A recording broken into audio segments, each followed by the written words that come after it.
অবৈধভাবে দোকানদারি বন্ধ। এই শুক্রবারই লাস্ট। শুক্রবার এলেই সড়ক দখল, হকার মেলা বন্ধে জনস্বার্থ কমিটির হুঁশিয়ারি। দেবাশিস মজুমদার, দীপুর প্রতিবেদনে বিস্তারিত। ইসলামপুর বাবুবাজার মিটফোর্ড সড়কে প্রতি শুক্রবার বসা অস্থায়ী হকার মেলা বন্ধের দাবিতে মানববন্ধন করেছে বাংলাদেশ জনস্বার্থ কমিটি। শুক্রবার বিকেলে আয়োজিত মানববন্ধনে স্থানীয় এলাকাবাসী ও বিভিন্ন শ্রেণীপেশার মানুষ অংশ নেন। মানববন্ধনে বক্তারা বলেন, প্রতি শুক্রবার সড়ক জুড়ে হকার ও অস্থায়ী মেলা বসায় তীব্র যানজট সৃষ্টি হচ্ছে। এতে অ্যাম্বুলেন্স, রোগী, পথচারী ও সাধারণ মানুষের চলাচল ব্যাহত হচ্ছে। একই সঙ্গে লালবাগ কেল্লা, আহসান মঞ্জিল সহ পুরন ঢাকার ঐতিহ্যবাহী স্থানে আসা দর্শনার্থীরাও ভোগান্তিতে পড়ছেন।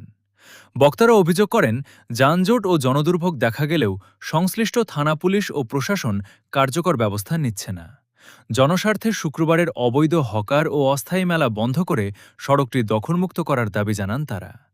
মানববন্ধন থেকে ৭ দিনের আলটিমেটাম দিয়ে বলা হয়, নির্ধারিত সময়ের মধ্যে হকার উচ্ছেদ ও সড়ক দখলমুক্ত করা না হলে পরবর্তী কর্মসূচি ঘোষণা করা হবে। মানববন্ধনে উপস্থিত ছিলেন বাংলাদেশ জনস্বার্থ কমিটির আহ্বায়ক এইচ.এম. দীপু, সদস্য সচিব আজহারউদ্দিন সয়াম, উপদেষ্টা লুৎফর রহমান রাশেদ, স্থানীয় মুরব্বি মোহাম্মদ সিদ্দিকুল্লাহ, আতিকুর রহমান আতিকসহ নলগোলা, ইমামগঞ্জ ও কামালবাগ এলাকার বাসিন্দা এবং ৩০ নম্বর ওয়ার্ডের বিভিন্ন শ্রেণীপেশার মানুষ। আজকে এই হাসপাতালে রাস্তায় কয়েকজন রোগী মারা গেছে, রাস্তায় বসতে পারে নাই। এই মেলার কারণে ঘন্টার পর ঘন্টা রিক্সা নিয়ে রোগী নিয়ে বসে থাকেন, অ্যাম্বুলেন্স দিয়ে বসে থাকেন, এই দেখেন কিভাবে যানজট লাগে। কোন গাড়ি আগে বাড়তে পারে না, কোন রিক্সা আগে বাড়তে পারে না। তারা রাস্তায় ফুটপাতে কোন পর্যন্ত দোকান নিয়ে আসবে। এই ফুটপাত তো কারণ নির্ধারিত ফুটপাত না, সরকারি ফুটপাত, জনগণের ফুটপাত।